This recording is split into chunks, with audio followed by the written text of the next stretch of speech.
Okay, this video is on the Galphi Q2 2K resolution with Wi-Fi dash cam. Anyway, you might want to think about getting one of these, being that it seems like drivers are getting a little crazier these days, and it's nice to have proof of their bad driving. Anyway, so this screenshot right here is just what the app looks like. It's actually pretty seamless. Works pretty good. This camera, basically you just plug it up to your car in one of the jacks there, the power ports there, cigarette lighter, and it starts right up right when you start your car and starts recording, so you don't even have to do anything. So here in the app we got if you want to record sound, you just click that on. Speaker volume, it's low, medium, and high. I keep it on low. This way when you get in the car it just says that it's starting to record, so you have assurance that it's recording, because the little LED light's kind of hard to see in the daytime. It has a little LED that flashes. Resolution, this is about the third highest one as far as highest resolution. Camera's actually pretty good quality.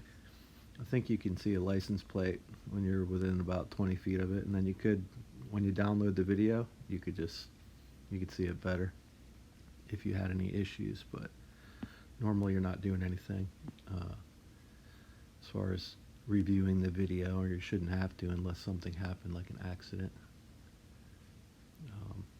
Okay, so that was image resolution.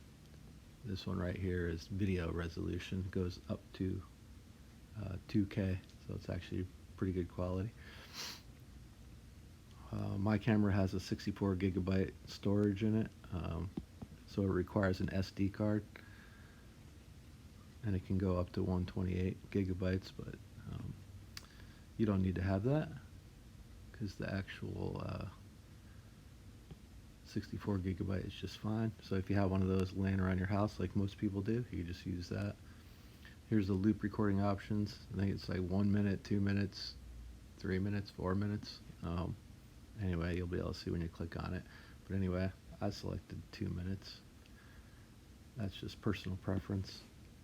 Anti-flicker. If you're in the US, you should put it on 60 hertz. The other setting is 50 hertz. I think that's more like Europe or something. You don't need that one. Exposure. I believe this one, if you set it like when you're recording at night, headlights and stuff like that will look very bright.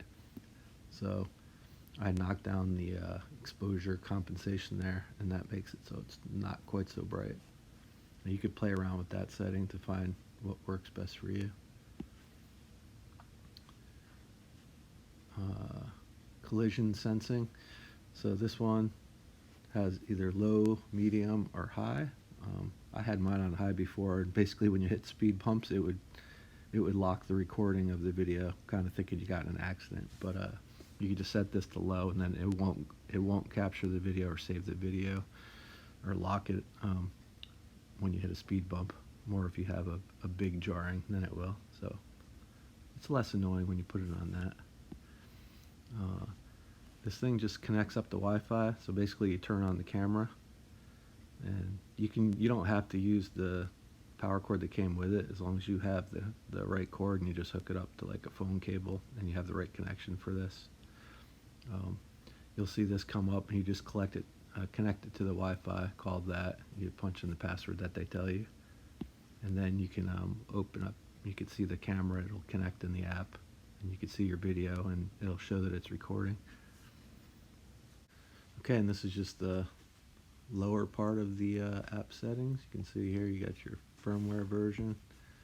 Here's where you plug in your SD card into the camera, and you just click over here and you can format it if you need to. Well, normally you just do that right in the beginning, or if later you want to just, once you have a bunch of locked videos and you don't need them anymore, you can just click erase and clear that off. If you had too many locked recordings, then this will just write over itself a lot quicker. So probably if you have way too many locked videos, you want to format the SD card. But pretty self-explanatory app, and it works very seamlessly. So here's a camera. See the speaker there? And it's got the power button.